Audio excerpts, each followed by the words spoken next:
بسم اللہ الرحمن الرحیم۔ السلام علیکم دوستو، غزوہ احد کے چند ماہ بعد کا ذکر ہے۔ ایک دن رحمت عالم صلی اللہ علیہ وآلہ وسلم مدینہ منورہ میں کسی جگہ پر صحابہ کرام کی ایک جماعت کے درمیان رونق افروز تھے۔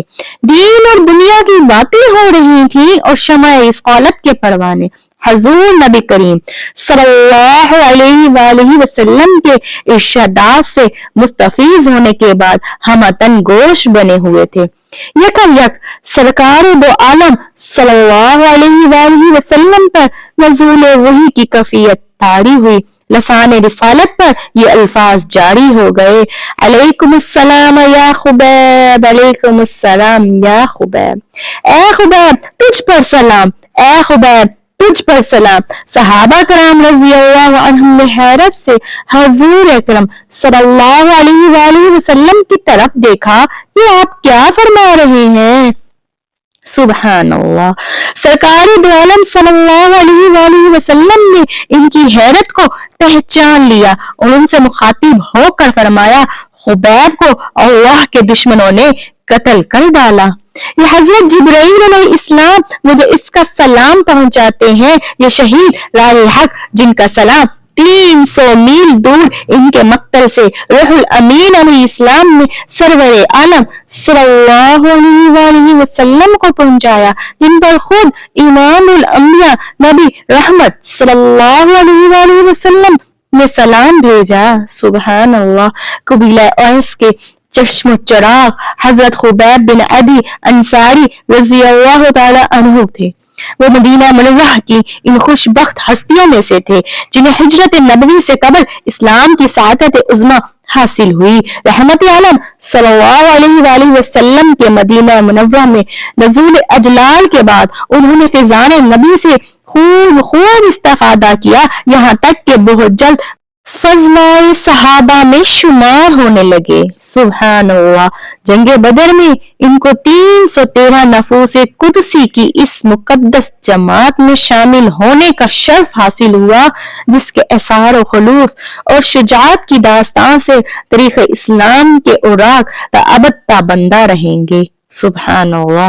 اس جنگ میں حضور اکرم صلی اللہ علیہ وآلہ وسلم نے حضرت خبیب رضی اللہ تعالی عنہ کو مجاہدین کی سماع کی نگرانی پر مامور فرمایا تھا، تاہم انہیں معرکہ کارزار میں اپنی تلوار کے جوہر دکھانے کا موقع بھی مل گیا اور انہوں نے مشرکین قریش کے ایک سرپر اور ایک وہ رئیس حارث بن عامر بن نوفل کو جہنم واصل کیا۔ سبحان اللہ۔ غزوہ احد میں مسلمان تیر اندازوں کی غلطی سے اہل حق کو جو نقصان اٹھانا پڑا تھا، کفار کے حوصلے اس سے بہت بڑھ گئے تھے۔ اب وہ مسلمانوں کے خلاف نت نئے منصوبے بناتے رہتے تھے۔ مکہ اور عثفان کے درمیان ایک مشرک قبیلے میں بنو الحیان کے سردار سفیان بن خالد نے مسلمانوں کے خلاف ایک ذلیل سازش کی۔ ہوا یوں کہ غزوہ احد کے بعد مکہ کی ایک مالدار قریشیہ سلافہ بنت سعد نے اعلان کیا: جو شخص یثرب کے عاصم بن ثابت رضی اللہ تعالی عنہ کو زندہ پکڑ کر لائے یا اس کا سر کاٹ کر میرے پاس لائے، میں اس کو اعلیٰ نسل کے 100 اونٹ انعام دوں گی۔ اس اعلان کا پس منظر یہ تھا: سلافہ کے 2 بیٹے مصعفہ بن طلحہ اور حارث بن طلحہ جنگ احد میں حضرت عاصم بن ثابت انصاری رضی اللہ تعالی عنہ کے ہاتھ سے مارے گئے تھے۔ چنانچہ اس نے عہد کیا تھا جب تک اپنے شوہر اور بیٹوں کے قتل کے عوض عاصم رضی اللہ تعالی عنہ کے سر کی کھوپڑی میں شراب نہ پی لے، استغفر اللہ، چین سے نہ بیٹھے گی۔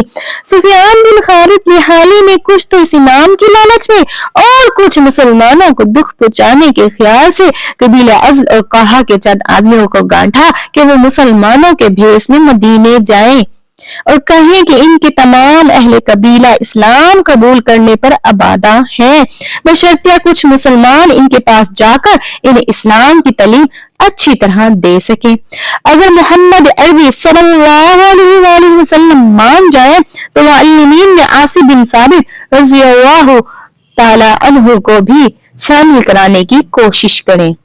عزل اور اکارا کے 7 بدبخت آدمیوں نے سفیان بن خالد کے کہنے پر عمل کیا اور مدینہ پہنچ کر نبی اکرم صلی اللہ علیہ وآلہ وسلم سے درخواست کی کہ کچھ معلمین ہمارے ساتھ کر دیجئے تاکہ وہ ہمارے قبائل میں تبلیغ کر سکیں، انہیں احکام الہی اور احکام اسلام سکھا سکیں۔ از راہ مکر انہوں نے حضرت عاصم بن ثابت رضی اللہ تعالی عنہ سے اپنے قبائل کے اکثر لوگوں کی محبت کچھ اس طرح اظہار کیا۔ ابن سیر کا بیان ہے، یہ لوگ مدینہ میں حضرت عاصم رضی اللہ تعالی عنہ کے والد ثابت کے مکان پر فروکش ہوئے۔ رحمت عالم صلی اللہ علیہ وآلہ وسلم نے ان کی درخواست قبول فرمائی اور 6 صحابہ کو حضرت عاصم بن ثابت رضی اللہ تعالی عنہ کی قیادت میں ان کے ساتھ روانہ فرما دیا۔ بیان حق کی اس مقدس جماعت میں حضرت خبیب بن عدی رضی اللہ تعالی عنہ بھی شامل تھے۔ سبحان اللہ۔ یہ مقدس جماعت جب رجع کے مقام پر پہنچی تو عزل اور قارا کے وفد نے سوچے سمجھے منصوبے کے مطابق بدعہدی اور غداری کی اور بنو لحن کو اطلاع بھیجی کہ تمہارا شکار آ پہنچا۔ چنانچہ وہ صلیحانی جنگجو اہل حق کی اس مختصر جماعت پر چڑھ دوڑے۔ استغفر اللہ۔ ان میں سے 100 اعلیٰ درجے کے قادر انداز تھے۔ مسلمانوں نے ان کے تیور دیکھے تو وہ دوڑ کر ایک قریبی ٹیلے پر چڑھ گئے اور بنو لحان سے مخاطب ہو کر پکارے، اے بدعہدو، کیوں عرب کی روایت کو پامال کرتے ہو؟ مہمانوں کو یوں دھوکے سے گھر بلا کر قتل کرنا جائز ہے؟ اگر تمہارا یہی ارادہ ہے تو سن لو، ہم آخری دم تک تمہارا مقابلہ کریں گے۔ سبحان اللہ۔ جو ابھی ہمارے نزدیک آیا اس کی جان کی خیر نہیں۔ لحانیوں نے کہا، ہم تمہیں ہلاک نہیں کرنا چاہتے، ہم تو صرف قریش مکہ سے تمہارے ذریعے کچھ مال حاصل کرنا چاہتے ہیں۔ ہم عہد کرتے ہیں اگر تم نیچے اتر آؤ تو ہماری پناہ میں رہو گے۔ حضرت عاصم رضی اللہ تعالی عنہ نے فرمایا، اللہ کی قسم، ہمیں مشرکین کے عہد و پیمان پر کوئی اعتبار نہیں، ہم ہرگز تمہاری پناہ نہیں لینا چاہتے۔ اب چاروں طرف سے کفار نے ان بے کس مسلمانوں پر تیر اور برچھیوں سے حملہ کر دیا۔ مسلمانوں نے نہایت ثابت قدمی سے مقابلہ کیا۔ حضرت عاصم رضی اللہ تعالی عنہ نے اپنے ساتھیوں سے کہا، بھائیو، ہم سے دھوکہ کیا گیا ہے، مگر کوئی بات نہیں، منزل شہادت تمہارے سامنے ہے اور حوران دہشتی تمہیں اپنی آغوش میں لینے کے لیے بے قرار ہے۔ سبحان اللہ۔ مسلمانوں نے اپنے ترکش نکالے کفار کے تیروں کا جواب دیا۔ جب تیر ختم ہو گئے تو نیزوں سے مقابلہ کیا۔ حضرت عاصم رضی اللہ تعالی عنہ نے دعا مانگی، الہی تیری راہ میں ہم مسلمانہ مارے جا رہے ہیں، میں نے اول دن سے تیرے دین کی حمایت کی، اب تیری حمایت کا طالب ہوں۔ میں نے تجھ سے عہد کیا تھا نہ خود کبھی کسی مشرک کو مس کروں گا اور نہ کسی مشرک کو اپنا جسم چھونے دوں گا، مرنے کے بعد میرے جسم کی حفاظت اب تیرے ذمے ہے۔ سبحان اللہ۔ اس کے بعد رجس چڑھتے ہوئے دشمنوں میں گھس گئے، اپنے 6 ساتھیوں کے ہمراہ رتبہ شہادت پر فائز ہوئے۔ 3 صحابہ حضرت خبیب بن عدی، حضرت زید اور حضرت عبداللہ بن طارق رضی اللہ تعالی عنہ کو مشرکین نے زندہ گرفتار کر لیا۔ حضرت عاصم رضی اللہ تعالی عنہ کی دعا جو ایک درد مند دل سے نکلی تھی فوراً قبول ہو گئی۔ سبحان اللہ۔ جب مشرکین نے ان کا سر کاٹنے کا ارادہ کیا تو اللہ تعالیٰ نے ان کے جسم مبارک کے گرد شہد کی مکھیوں اور بعض روایات کے مطابق بھروں کا غول بھیج دیا۔ کوئی مشرک ادھر بڑھتا تو اسے بری طرح کاٹ لیتی۔ آخر انہوں نے لاش کو اسی جگہ پر چھوڑ دیا۔ ان کا خیال تھا کہ مکھیوں یا بھروں کا یہ جھنڈ چند ساعتوں کے بعد اڑ جائے گا، اس وقت سر کاٹ لیں گے۔ استغفر اللہ۔ اللہ کی قدرت، رات کو زبردست بارش ہوئی جس سے سیلاب کی کیفیت پیدا ہو گئی۔ حضرت عاصم رضی اللہ تعالی عنہ کا جسم مبارک اسی سیلاب میں بہہ گیا۔ سبحان اللہ۔ اور ہزار کوششوں کے باوجود کفار کے ہاتھ نہ آیا۔ یہ اللہ اللہ تعالیٰ نے ان کے جسم مبارک کو بحرمتی سے بچا لیا، نہ کوئی کافر ان کی زندگی میں انہیں مس کر سکا، نہ ان کی شہادت کے بعد۔ سبحان اللہ۔ حضرت خبیب بن عدی، حضرت زید اور حضرت عبداللہ بن طارق رضی اللہ تعالی عنہ کو کفار اپنی کمانوں کی تاند سے باندھنے لگے تو حضرت عبداللہ بن طارق رضی اللہ تعالی عنہ نے شدید مزاحمت کی، تاہم مشرکین انہیں کسی نہ کسی طرح باندھ کر مکہ کی طرف روانہ ہوئے۔ مرز الزہران پہنچے تو عبداللہ رضی اللہ تعالی عنہ نے اپنا ہاتھ قیدیوں کی رسی سے نکال لیا اور ایک مشرک کی تلوار چھیننا چاہی۔ یہ دیکھ کر مشرکین غضبناک ہو گئے اور پیچھے ہٹ کر ان پر پتھر برسانے شروع کر دیے، یہاں تک کہ وہ واصل بحق ہو گئے۔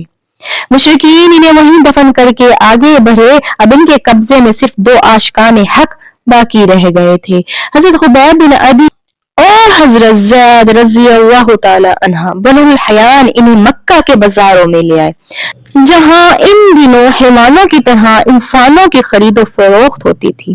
جب قریش کو علم ہوا بنو الحیان محمد صلی اللہ علیہ وآلہ وسلم کے 2 ساتھیوں کو اسیر کر کے مکہ لائے ہیں تو انہیں بڑی خوشی ہوئی۔ استغفر اللہ۔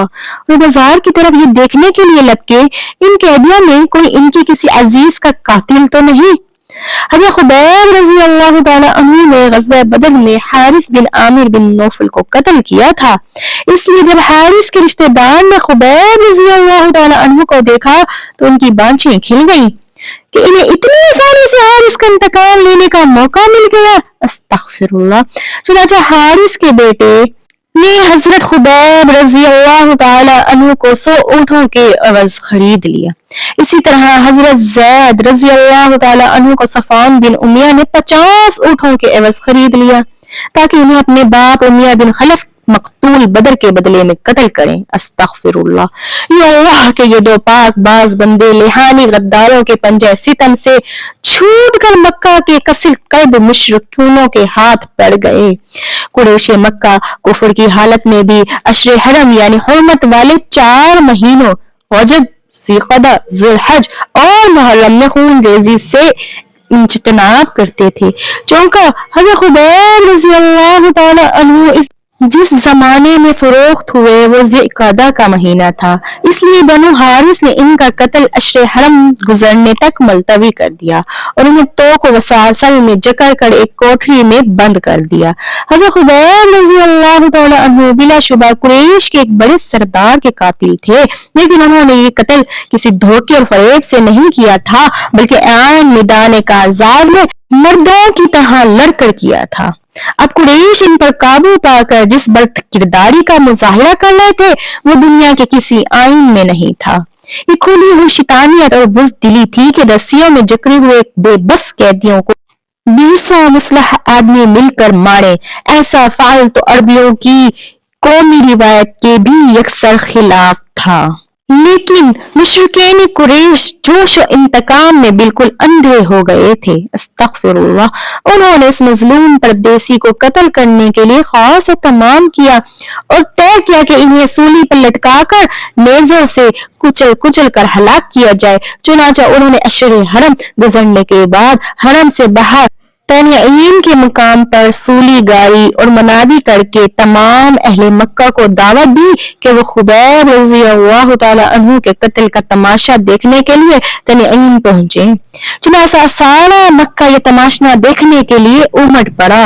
یہ لوگ ڈھول اور دف پیٹ رہے تھے، جھنڈے لہرا رہے تھے اور نفریاں بجا رہے تھے۔ یہ معلوم ہوتا تھا کوئی بہت بڑا میلہ یا جشن ہے۔ حضرت خبیب رضی اللہ تعالی عنہ کو جب وہاں لایا گیا تو اس ناکار ہجوم نے مسرت کے نالوں سے اسما سر پہ اٹھا لیا۔ ہنگامہ ہر طرف برپا ہو گیا۔ ظالموں نے حضرت خبیب رضی اللہ تعالی عنہ سے پوچھا کوئی خواہش ہو تو بیان کرو۔ آپ رضی اللہ تعالی عنہ نے فرمایا میری تو اور کوئی خواہش نہیں ہے، البتہ یہ چاہتا ہوں 2 رکعت نماز پڑھنے کی مہلت دے دو۔ مشرکین نے کہا پڑھ لو۔ سبحان اللہ۔ اس مشکل وقت میں بھی اللہ کے نیک بندے نماز اور اس کی مدد نہیں چھوڑتے تھے۔